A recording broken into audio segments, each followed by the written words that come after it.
Hello dear students, उम्मीद है कि आप सब लोग खैरियत से होंगे।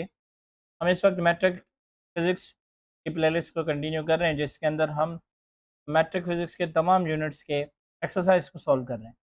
एक्सरसाइज में हम न्यूमेरिकल्स एंड एमसीक्यूज़ को एक्सप्लेन कर रहे हैं, बल्कि न्यूमेरिकल्स को स्टेप बाय स्टेप सॉल्व भी कर रहे हैं।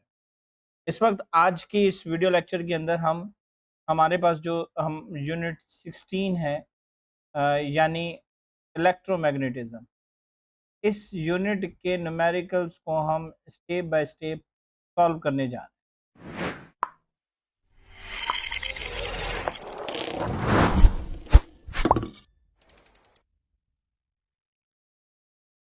आज हम अपने इस न्यूमेरिकल्स का स्टार्ट लेते हैं, जो कि इलेक्ट्रोमैग्नेटिज्म से रिलेटेड है।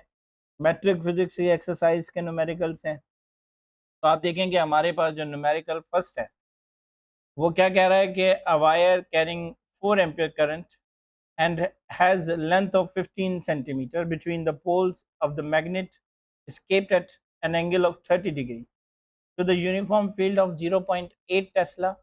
Find the force acting on the wire. Clear dear students?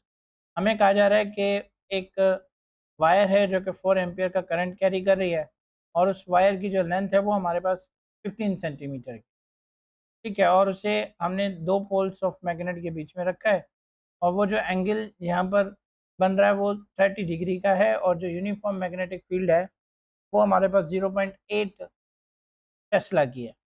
तो आप बताएं कि वायर पर जो मैग्नेटिक फोर्स लगेगी वो कितनी होगी, या उसका मैग्नीट्यूड फाइंड आउट करें।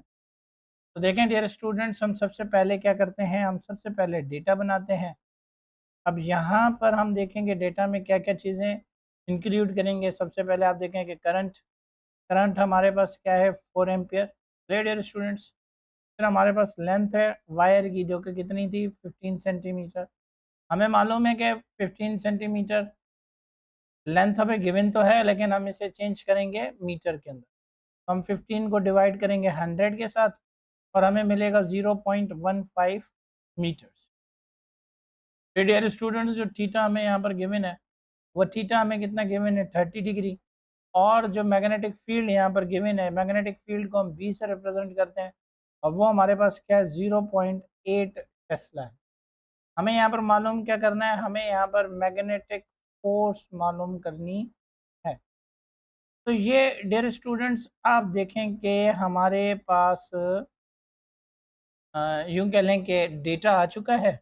अब हम क्या करेंगे कि अब हम इसको सॉल्व करेंगे। सॉल्यूशन के लिए हमें चाहिए होता है सूटेबल फार्मूला, और सूटेबल फार्मूला हम यहाँ पर क्या इस्तेमाल करेंगे कि हमारे पास जो मैग्नेटिक फोर्स है वो किसके बराबर होती है, वो बराबर होती है P I L sine theta के। क्लियर? तो ये हम अपने लेक्चर्स में इसे डिस्कस भी करते हैं, बल्कि इसे अंडरस्टैंड भी करते हैं। तो ये हमारे पास एक मैथमेटिकल इक्वेशन होती है, जिसके थ्रू अभी हम मैग्नेटिक फोर्स को कैलकुलेट करेंगे। तो अब आप देखेंगे मैग्नेटिक फोर्स तो हमें कैलकुलेट करनी है, वो हम वैसे की वैसी रखेंगे, ठीक है। और अब बी की जगह पर क्या आ जाएगा, 0.8। क्लियर? करंट की जगह पर यानी कि आई की जगह पर क्या आ जाएगा, 4। एल की जगह पर, लेंथ की जगह पर हमारे पास क्या आ जाएगा, 0.15, ठीक है। और साइन थीटा की जगह पर हमारे पास थीटा क्या है, हमारे पास 30, तो हम यहाँ पर रख देंगे थीटा की जगह पर 30। अब डियर स्टूडेंट्स देखेंगे हम इसको फर्दर सॉल्व करेंगे। तो फर्दर सॉल्व कैसे करेंगे कि इस वक्त भी हम 0.8 हम सेम रखेंगे, 4 भी हम सेम रखेंगे, 0.15 भी हम सेम रखेंगे। साइन 30 हमारे पास बराबर होता है 0.5। Clear dear students? अब हम क्या करेंगे कि अब हम इन सब को आपस में मल्टीप्लाई करें। जब हम इन सब को आपस में मल्टीप्लाई करेंगे, तो जो मैग्नेटिक फोर्स हमें मिलेगी वो हमें क्या मिलेगी, 0.24 न्यूटन। तो ये हमारे पास मैग्नेटिक फोर्स मालूम हो जाएगी, जो कि हमें रिक्वायर थी। तो होप सो कि यहाँ तक आपको फर्स्ट न्यूमेरिकल बहुत अच्छे तरीके से समझ में आ गया होगा। अब हम अपने नेक्स्ट न्यूमेरिकल की तरफ चलते हैं। अब यहाँ पर भी आप देखें कि अगर हम सिर्फ स्टेटमेंट को अंडरस्टैंड कर लेते हैं तो हम बहुत अच्छे तरीके से इस न्यूमेरिकल को भी सॉल्व कर सकते हैं।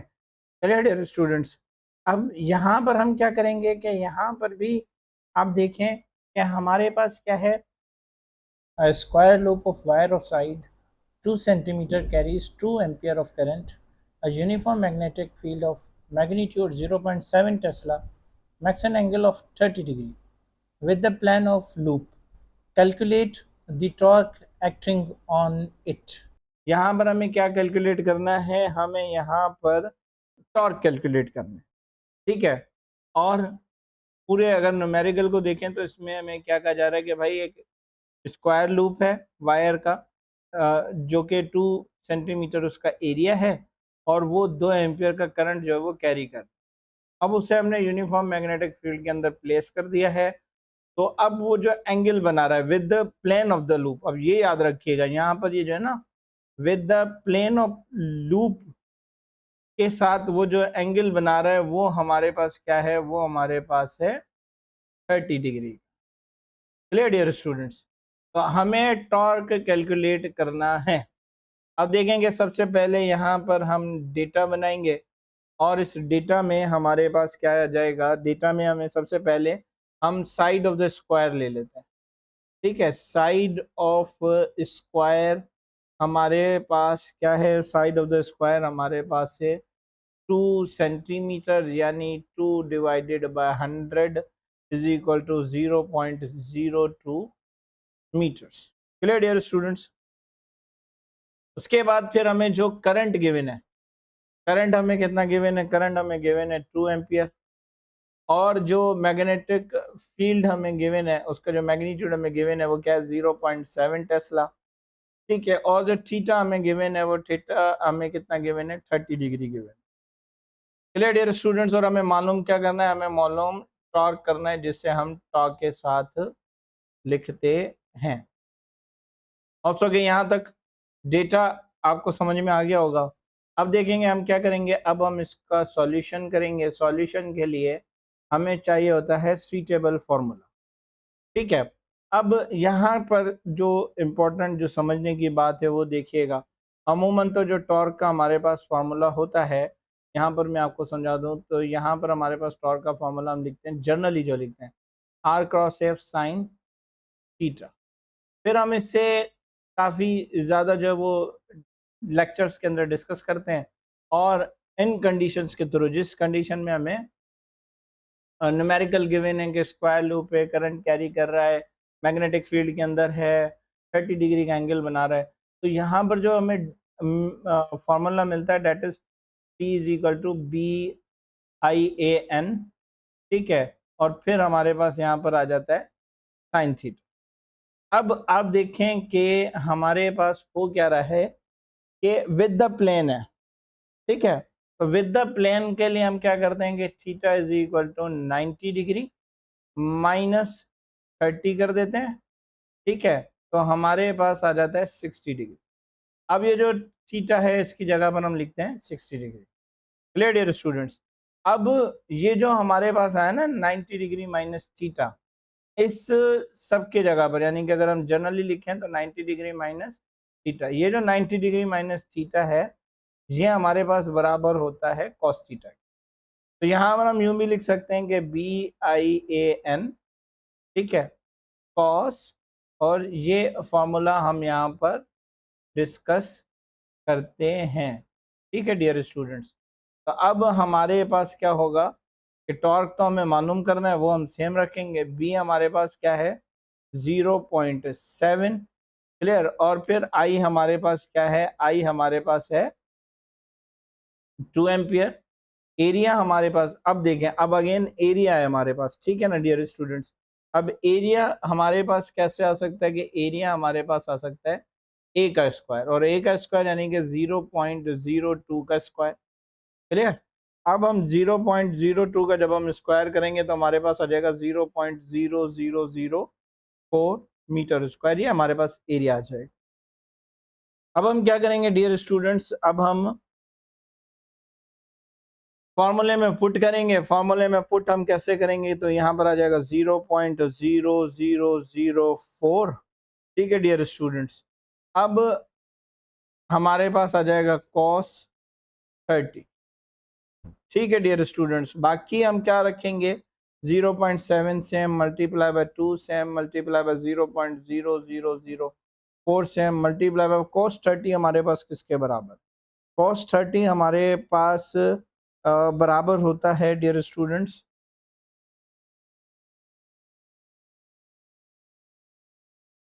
cos 30 हमारे पास बराबर होता है 0.866 का। क्लियर डियर स्टूडेंट्स, अब हम क्या करेंगे कि अब हम इन सबको आपस में मल्टीप्लाई करेंगे, और मल्टीप्लाई जब हम करेंगे तो आप देखेंगे जब मैं 0.7 को मल्टीप्लाई करूंगा 2 के साथ तो मेरे पास आंसर आएगा 1.4। फिर जब इस 1.4 को मैं मल्टीप्लाई करूंगा 0.0004 के साथ तो मेरे पास आंसर आएगा 0.00056।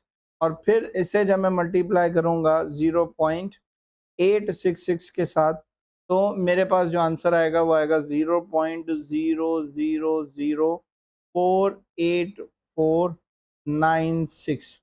अब हमें मालूम है कि हमें इसके साइंटिफिक नोटेशन में लिखना है, तो पॉइंट यहाँ पर गिवन है, हम इसे लेकर जाएंगे इस तरफ। ठीक है, तो ये हो जाएगा torque is equal to 4.84 into 10⁻⁻⁴ newton metre. Clear dear students, ये हमारे पास सॉल्यूशन आ जाएगा, यूं समझें कि टॉर्क का। होप्सो के यहाँ तक आपको बात समझ में आ गई होगी।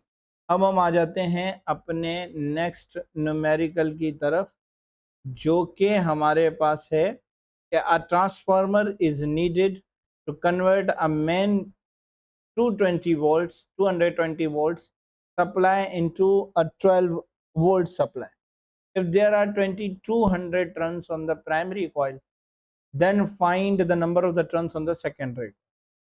ठीक है, सबसे पहले तो आप देखेंगे ये हमारे पास स्टेप डाउन ट्रांसफार्मर है, बिकॉज के स्टेप डाउन ट्रांसफार्मर यहाँ देखेंगे नंबर ऑफ टर्न्स जो है वो प्राइमरी कॉइल्स में ज़्यादा होते हैं, नंबर ऑफ टर्न्स जो है वो सेकेंडरी कॉइल में क्या होने चाहिए, नंबर ऑफ टर्न्स जो है वो सेकेंडरी कॉइल में कम होने चाहिए, तभी तो ये 220 वोल्ट की जो सप्लाई है वो 12 वोल्ट्स में आ जाएगी।